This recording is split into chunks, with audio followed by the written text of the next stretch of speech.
Oban is a Gaelic word meaning little bay. It is not only known to have the fifth oldest Scotch distillery, but it also is called the seafood capital of Scotland. It is the ferry hub and the gateway to the Hebrides. My memories have painted a canvas of a dramatic and contrasting landscape.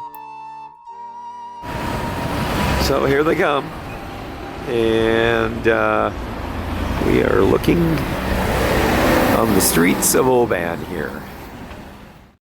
And we'll be heading to the distillery. I think the distillery is that direction there. Looking toward the waterfront there. And we're looking now at Oban Distillery.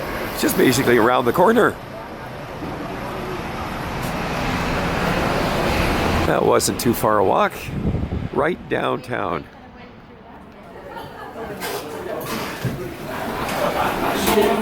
I've had the 14. You know, that's all it is so good. The ladies' favorite bartender turned out to be our colorful and comical tour guide. Our previous tour guide had presented a monotonous scripted spiel, but this guy was entertaining us while he was telling us the colorful story of the history and operation of Oban. So when you think of, is it 1794 is when the distillery was built? And, you know, the town was built around the distillery. And it's literally built around the distillery, and there's a cliff wall behind the distillery, so it cannot be expanded upon.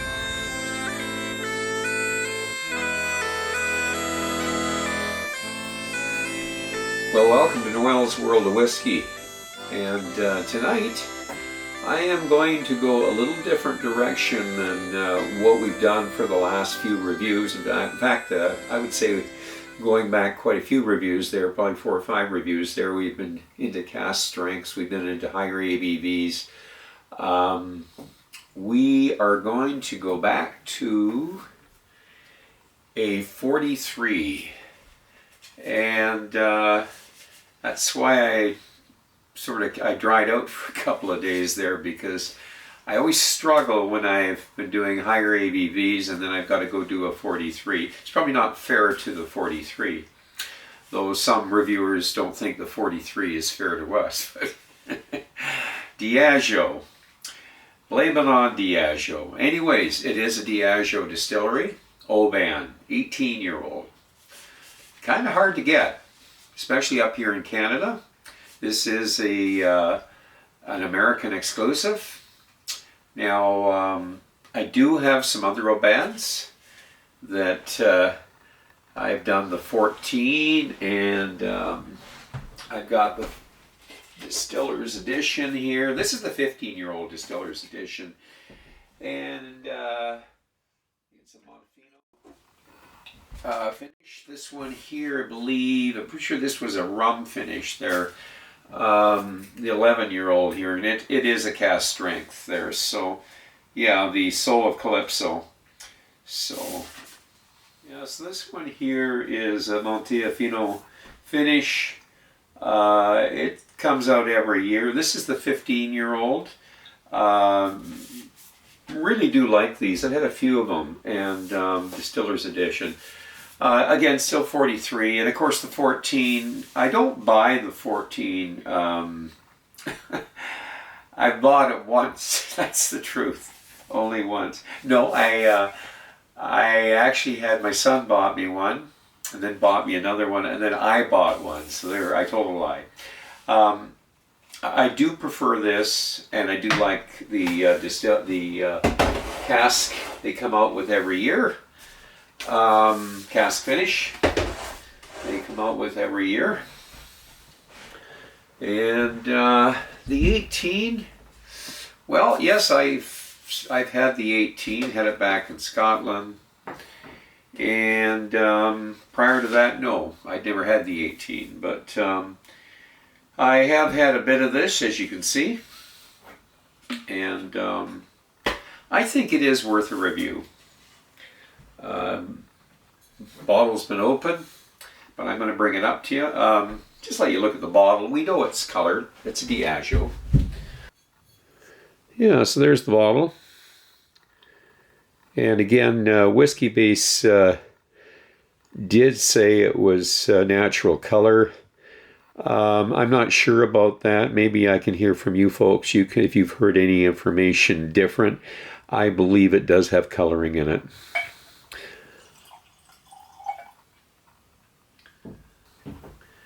Now, there's not much to look at here if it is colored. I could maybe just bring it up and let you take a look at the legs if you want, but it's not quite the same showing you this dram here when it's been colored, if it has been colored. But we can look for the legs there, which you can see. So this has been finished in bourbon casks. Now, there isn't a lot of information from Diageo on whether they're first fill, second fill, but Oban has had pretty good reviews on its 14 and most of its bottlings. There isn't a lot of bottlings.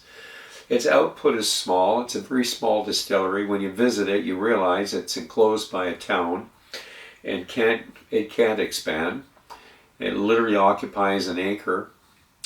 And its output, I think, is 670,000 liters, which is about a third of what Ben Nevis, about 50 miles away, produces, and probably, I don't know, around 5% of what Glenfiddich and Glenlivet produce. But regardless, it's a whiskey you can find all over the world, but limited bottlings. And, you know, you don't see a lot of independents because they don't have enough whiskey to sell. It employs 7 people. I think there's a few more in the summer with the tour guides and that. But anyways, let's start with the nose.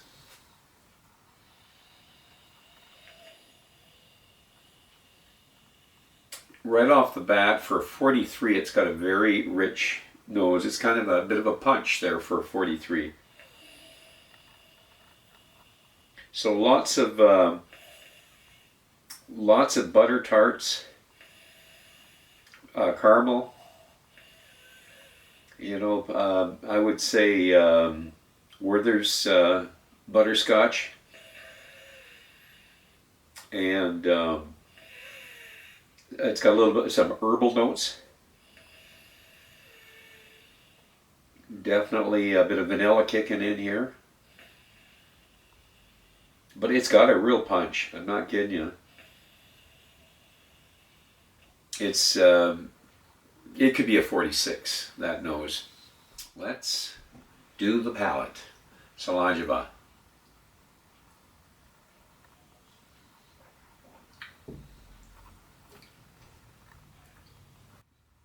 Again, for a 43, it's taking as much out of that cask as it can. And these have to be decent casks, probably first filled, because there's no bitterness in the cask influence there, no astringency, but lots of sweetness. Again, when I mentioned the butter tarts, lot of sweet notes. I'm getting with the vanilla, I'm getting some pretty good spices here. I'm going to say allspice, ginger, definitely getting some ginger, maybe even a wee bit of cinnamon, but dominant is ginger. A bit of nutmeg. The chocolate's more like a mocha. Reminds me of a maple walnut ice cream. It's quite a delicious drink, really. I thought I'd be struggling with this being a 43 and me being into much, you know, like 50, 56, 60 ABV whiskeys. So I'm quite surprised. This is doing pretty good on its own. Let's get into the development and the finish. Salajava.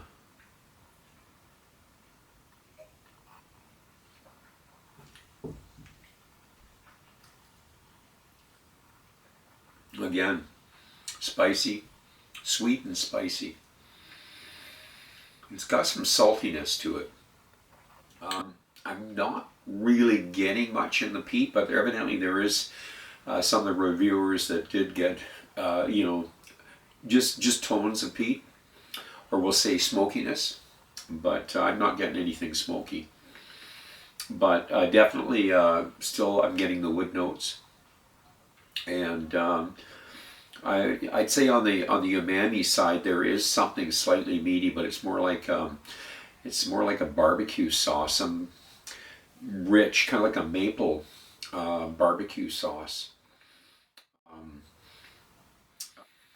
Kind of describing this as compared to the 14, it's I find the 14 slightly one-dimensional. So if we were talking about, let's say, you know, a symphony, you know, I think versus a solo act, you know, in a nightclub, I mean, that might be more the 14 is the solo act, but this has a lot of instruments that are playing and contributing to its complexity. So it's surprisingly good, you know.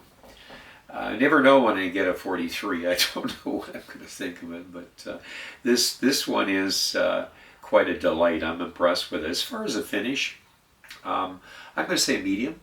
Definitely a medium finish. It's not short. It's not super long. It's a medium finish.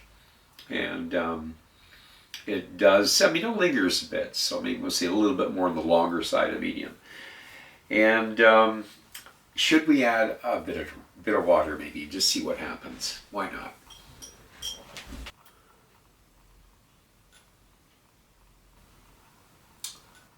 And we'll give it a little bit of nose.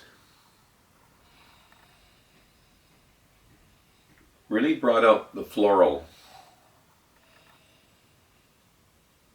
And mix of floral and the ginger's still there. You get a little bit of, I'd say, Bouchard Gardens going on here. Just stay with the honeysuckle. It's quite an impressive nose for a 43. Anyways, with water, Solangiva.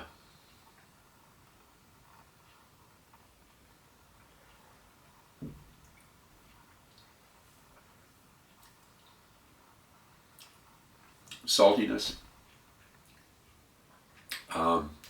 Salty caramel. Something between salty caramel and salty licorice. Now I mentioned the wood, there was a little bit of a bite. Nothing heavy or astringent, but it's fading. So the water's kind of taking a little bit of that out of it. And it's coating my mouth. So I'm going to stay with that medium to medium long finish for a 43. Impressive. It's got a lot going for it for a 43. I'm certain everybody's going to be asking the question, why not 46? But it's probably one of the best 43s that I've had.